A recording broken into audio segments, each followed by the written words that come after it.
Hi, my name is Heidi and I work at the Hamilton South Caddo Branch Library of the Shreve Memorial Library System. Today we're going to learn how to crochet. I hope you enjoy.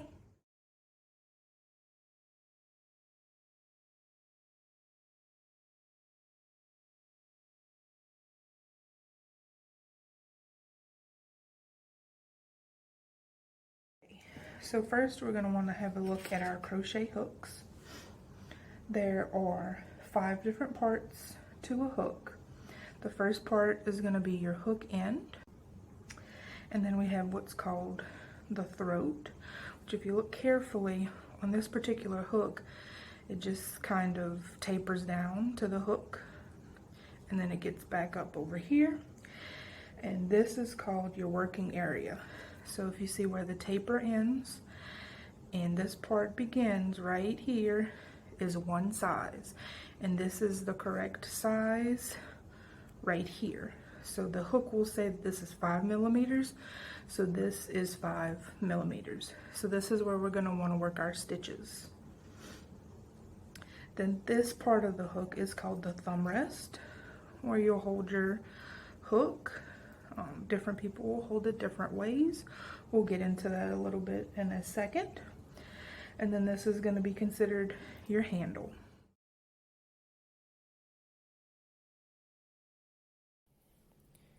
Let's learn how to hold your crochet hook now.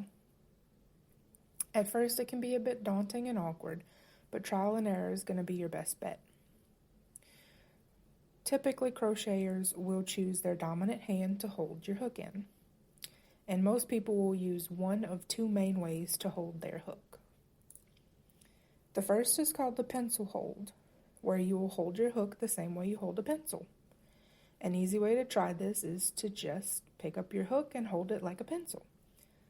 This is an example of how I would hold my hook in a pencil hold. The next hold is called the knife hold, where you'll hold your hook the same way you hold a knife while cutting food.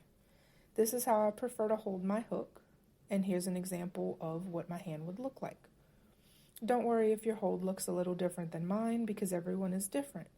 Your particular hold will become more natural and comfortable with practice.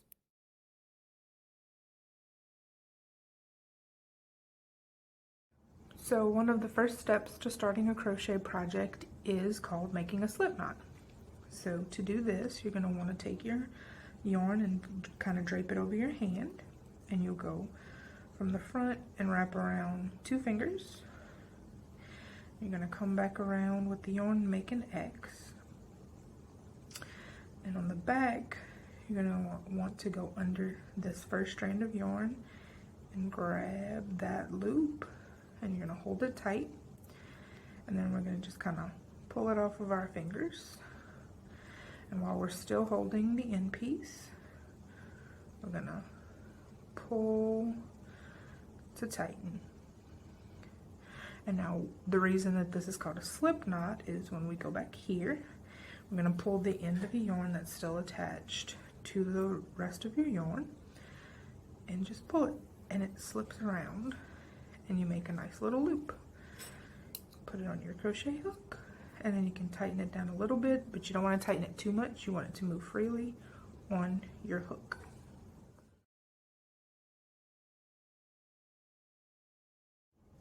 Now we're going to go over how to hold tension in the yarn while you're working. So you'll have your yarn attached to your crochet hook, and you'll hold your hook in your hand that you choose, usually your dominant. And with the other hand, you're going to hold tension. Common way for people to do that is to go around your thumb, back behind your pinky, and then you're going to take your finger, your pointer finger, and go under it like this to where you're kind of holding it up. And then you're going to use your middle finger and your thumb to pinch right under your hook. So the yarn right under your hook is going to be pinched. And this is going to provide nice tension right here, and it's going to give you some stability to crochet when you're using that pinch right there. So do some stitches.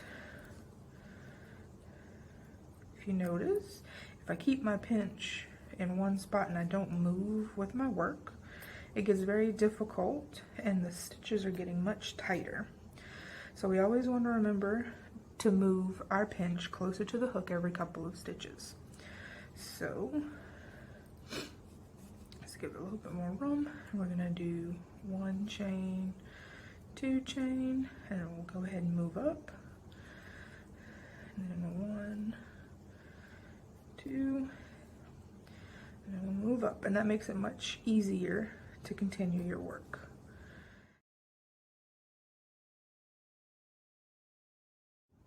So the first step is you're going to want to know what yarn over means.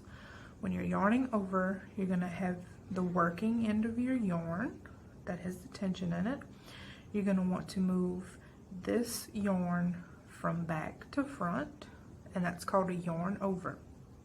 So when we do that, we'll just kind of move our hand a little bit, move your hook as well, and then we're taking that yarn from the back to the front, and that's a yarn over. Then what you're going to want to do is kind of twist that needle down to where you'll hook the end, like that. And then while you're pinching your yarn, you're going to pull that through the loop that's on the hook. And that is a chain stitch. So now you'll see that we have 1 chain, and we're going to do another. So we're going to yarn over from back to front, twist that crochet hook, and pull it through the loop on our hook. Alright, so now that we've done a couple, we're going to move our pinch and prepare for the next one. So we're going to yarn over, twist that hook, and pull through. And notice when I'm done pulling it through, I'll kind of push the loop further onto my hook. That's to make sure that it's going to be the right gauge. And you always, when you're doing that, you want to have a little bit of extra space so it slides pretty easy, because if you do it too tight and it's not as easy to move, it's going to be very difficult for you to crochet. We're going to yarn over again, twist that hook, and pull through, and then we're pushing that yarn back. We're going to move our pinch and do another couple. So what I recommend is you just taking your time and making a long chain of many stitches. And that's just so that you can get used to how you should hold your hand, how you want to hold your hook, and what feels right to you.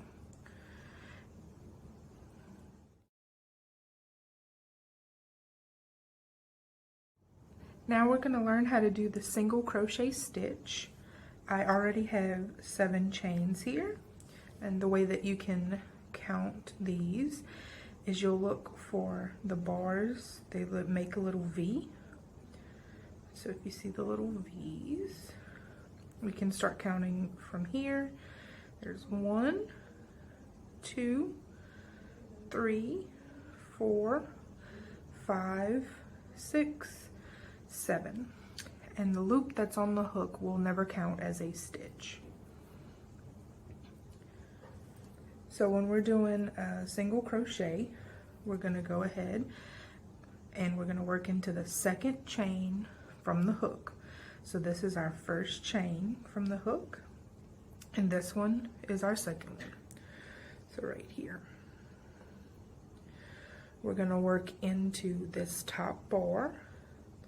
So we're going to put our crochet hook right under this strand of yarn right there. Okay. So now we're going to yarn over and pull a loop through. And so now we're going to have 2 loops on our hook. Now we're going to yarn over again and pull through both loops on the hook. If you have to pull through one at a time, that's perfectly okay. Now we have 1 single crochet. We're going to move on to our next one, and we're going to go into this hole right here, into the next chain. So put our yarn there. We're yarning over and pulling up a loop, yarning over again and pulling through 2. We're going to move on to our next chain stitch. Insert our hook, pull up 1 loop. And when you're working in the chains, it may be a little finicky, so you want to try and remember to pinch, and sometimes you have to move your fingers a little bit. The first row was always kind of difficult. But getting back to our stitch to finish off, we have 2 loops on the hook. We're going to yarn over and pull through 2. And then we're going to keep going, insert to the next chain, pull up a loop, pull through 2, insert hook into the next chain, pull up a loop, and then pull through 2. All right, now we're at the final chain. We're going to insert our hook there. We're going to pull up the loop and then pull up 2. So that is our first row of single crochet.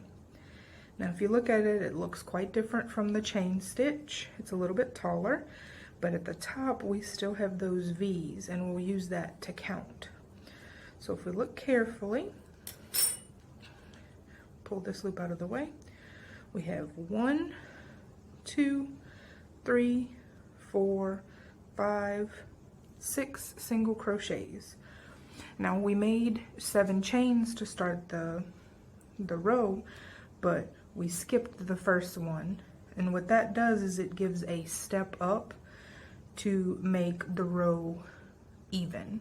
If we didn't do a chain 1 and we just crocheted in all of the chains, then our work would pinch in at the sides, and we don't want that. So when we do single crochet, we're always going to do a chain 1 at the beginning of every row.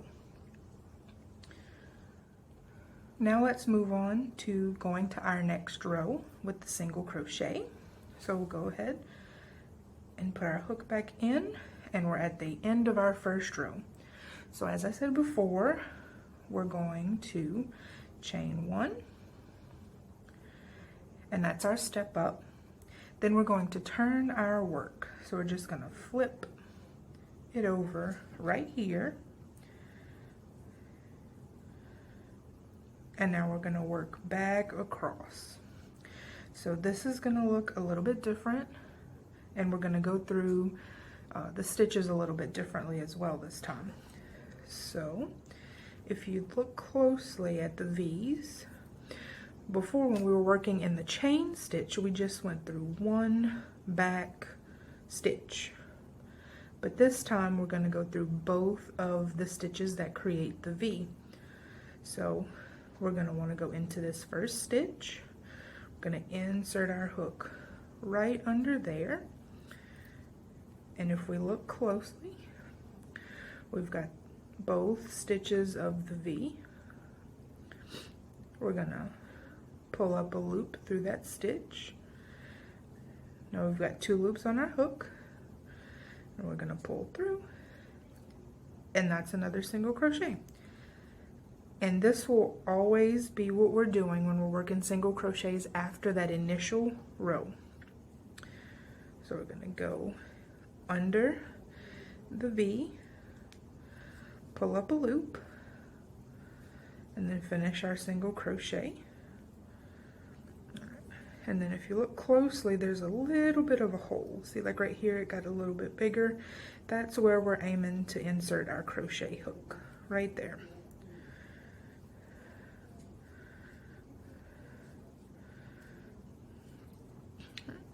So insert our hook, pull up a loop, and pull through 2. Insert our hook, pull up a loop, pull through 2. Alright, so now we're at the end of our row, and we want to make sure that we are crocheting all the way to the end. So at the very end, you'll see that you have our little V right here. And then you have this little piece of yarn that goes around, kind of like a bar. Well, this is going to be our chain stitch that we skipped in the beginning row. So this is our last single crochet for that row. So we want to make sure that we're going into that and putting a single crochet there under both pieces of the V. We're going to do our single crochet, and that's the end of our second row.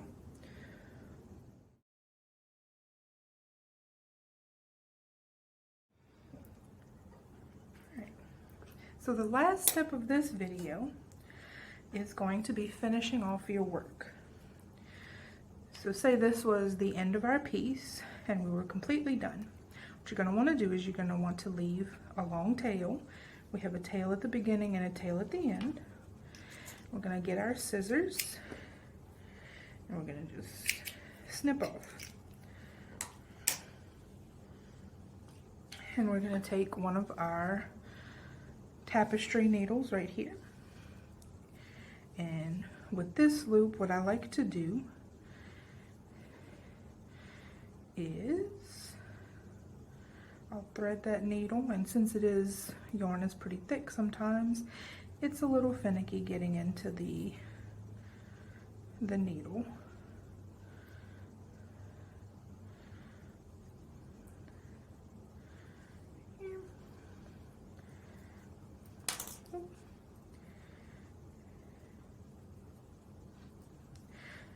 Alright,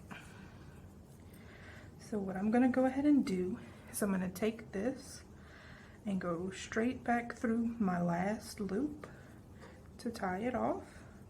And it makes a small knot. It's not really very noticeable. It looks very similar to the beginning of our work.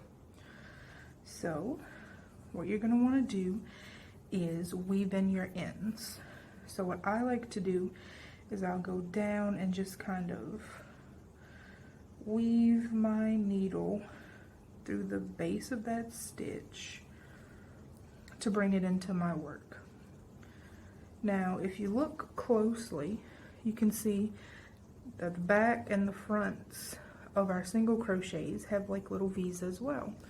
So I'll go through these little stitches and I'll take a few, let's say go about halfway-ish like that, and I'll bring my yarn through, and I don't want to pull too tight because if you pull very tight you can warp your work. So if you ever see that you're pulling too tight, just kind of pull that back and loosen it back up. Alright, now you can go back through. So what I do is I went under this one, so I'll skip this first loop and I'll go under the next one back the way that I came from. So then I'll go there and then I'm going to stop right here and bring it through that way and gently pull through. And then once you've done that, it kind of locks in your yarn so it's not so easy to unravel. And then you'll get really close to the edge of that yarn and snip it off. And that's how you weave in your ends.